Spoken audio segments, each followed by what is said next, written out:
Hi everyone, and welcome to the Bedrosian Woodwork Shop. I'm standing here with my PantoRouter, which is my favorite joinery machine.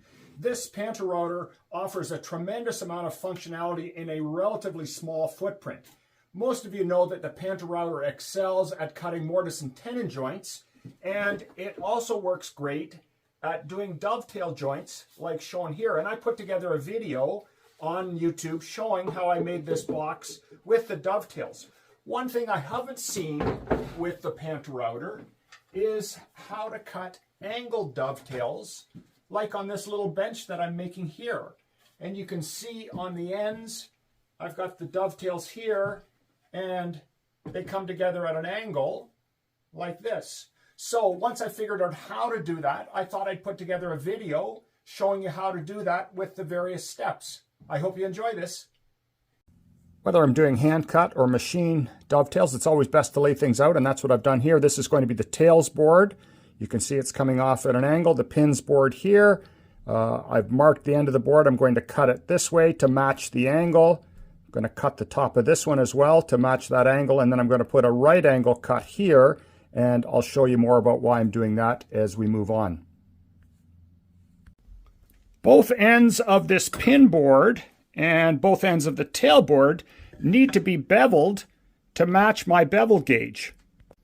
I could make that bevel cut at my table saw by tilting the blade, but then I'd have to come in here to the table and try and match that angle. So I think it's easier and more accurate if I do all of the angle cutting right here at the PantoRouter. So I've lifted this up. I've got a wedge in here so that I've got this at 9 degrees. I used my tilt box here to get it set at 9, and the wedge is just so I can come back to the same angle if I need to without having to use the tilt box. So it's not really necessary, but just a bit of an assistance.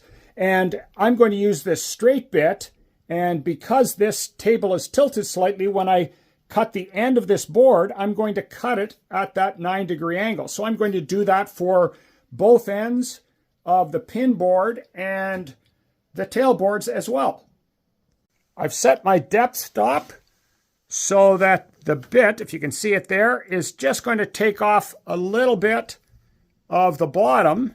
Get it to focus there, and it'll cut that 9-degree bevel perfectly. And I've got in my template holder, I've got this long straight template, so I'm just going to ride the bearing and I'll raise it up and make a couple of passes to get this full. This is just over 3/4 of an inch thick. Here I'm making the first pass to remove the bottom portion of the front edge of the pin board, and you can see it does a pretty good job there.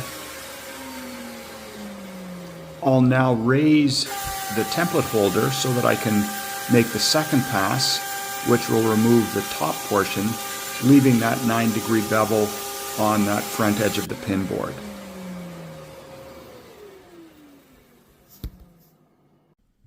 Here's the result of that operation. I've got my 9-degree bevel on both ends. These line up. I mean, it's not as clean as if I had cut it at the table saw, but these are going to be the ends of the tails, and the ends of the pins are going to stick out this way, so I'm going to have to do some cleanup afterwards. And this way I know that the angle matches, which is good for precision in the joint.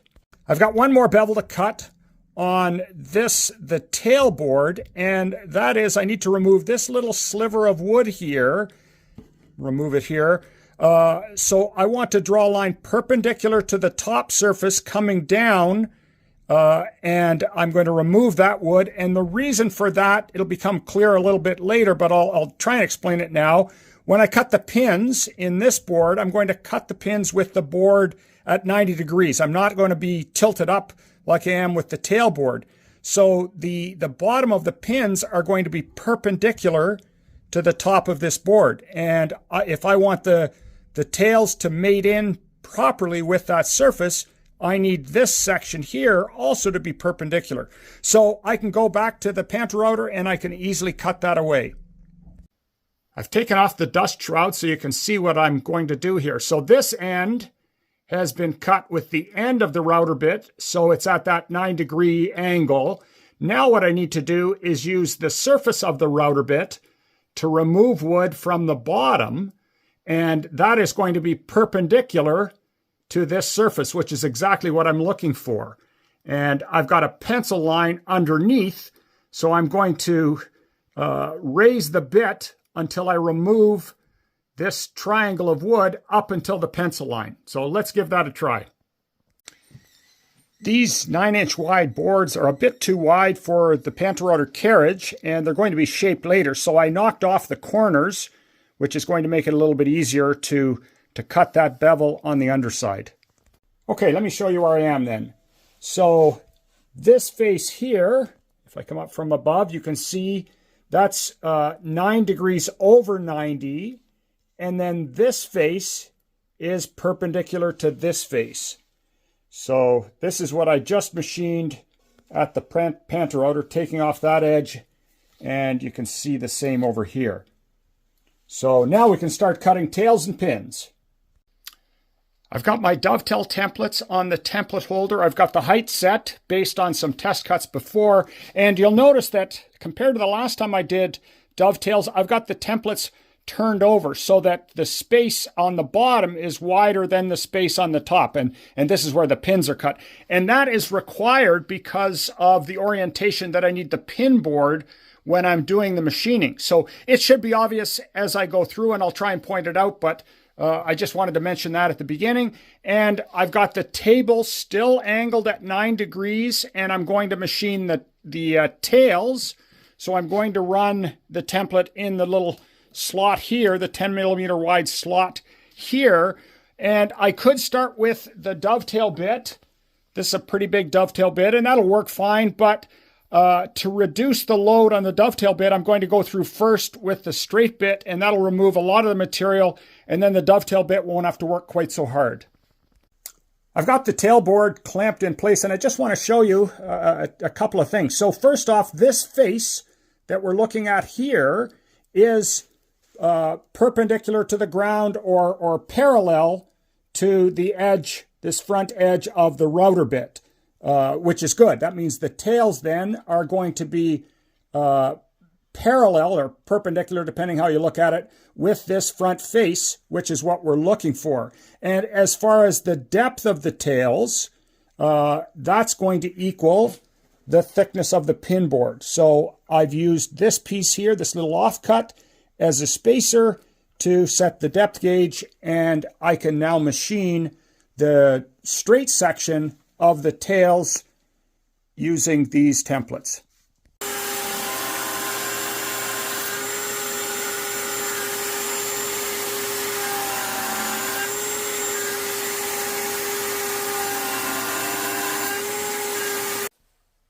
I've switched over to the dovetail bit.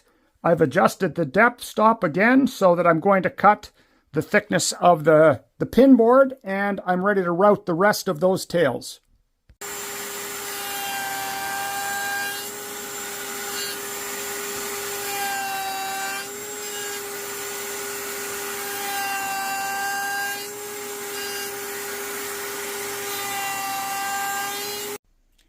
Here's the tailboard completed, and let me come up top here and I'll see if I can explain how this is going to work, because it's not very complicated.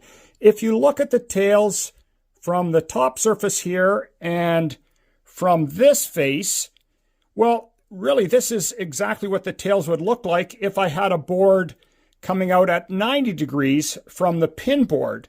So the only section that's at that 9 degrees or 99 degrees is this face here, but I can kind of ignore that for the time being when I'm cutting the pins. So if you look at a pin board here, like this, well, that's going to match up perfectly with the tailboard from this side. So to cut the pins, I'm going to have the table set at 90 degrees, the default setting, and I'm going to cut the pins as I would on a regular board. And the only difference will be once the tailboard pushes into the pins, well, this angle here, that 9 degrees off of 90, matches this angle. So I'm going to have a flush surface, which is exactly what I'm looking for. So let's give that a try. I have the pin board clamped in place, and it is upside down. So this is the underside. You can see this bevel coming off to the left, and I've penciled in a couple of lines. This is the depth that I want to go for the pins to match the thickness of the tail. So I've extended this corner line up, and then I've taken the width of the tail at the top here, because you can see the tail is tapered. So I've taken this width at the top and extended the line here. So if I route to this depth or just at a little bit over, that will give me some overhang here on the left that I can flush up. So let's get going on that.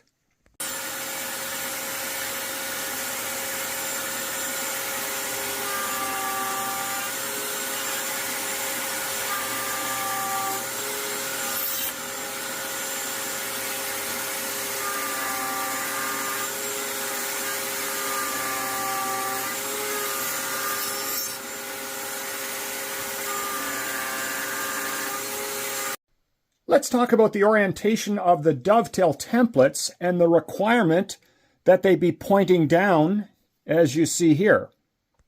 In order for the joint to come together, I need to reference the tailboard and the pin board. I need to reference the same edge against this fence. So let's take a look again at how I routed the tails. I had the table tilted up, which means that this face must be the outside of the tailboard, and you can see that that is correct because this face or this face, they're perpendicular to the ground, and you can also see that I've got a fence mark here, so this edge of the board is against the fence. When I go to route the pins, as I said, I want this edge against the fence, which means I need to flip the board over.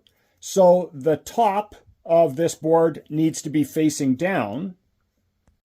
Okay, I've flipped the bench over so that the top of the bench is against the aluminum table of the PantoRouter, and you can see the tailboard there coming off at the angle. If I remove the tailboard, let's take a look at the pins, and you'll see how the pins are oriented. So the spacing between the pins is wider at the bottom than it is at the top. And obviously that's needed so that the tailboard goes in properly. Well, in order to get that wider spacing, I need a wider spacing between the templates. Here's where the bearing rides along these edges. I need more space at the bottom than at the top. So that is the reason that these templates must be pointing down rather than pointing up.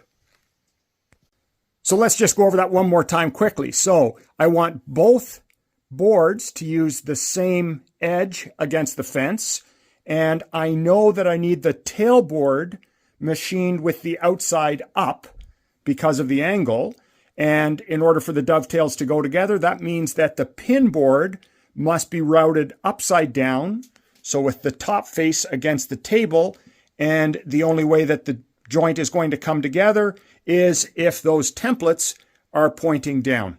Hopefully that makes sense. I had the dovetail templates evenly spaced for this little bench project, but the angled dovetail joint works just as well even if the templates are not evenly spaced.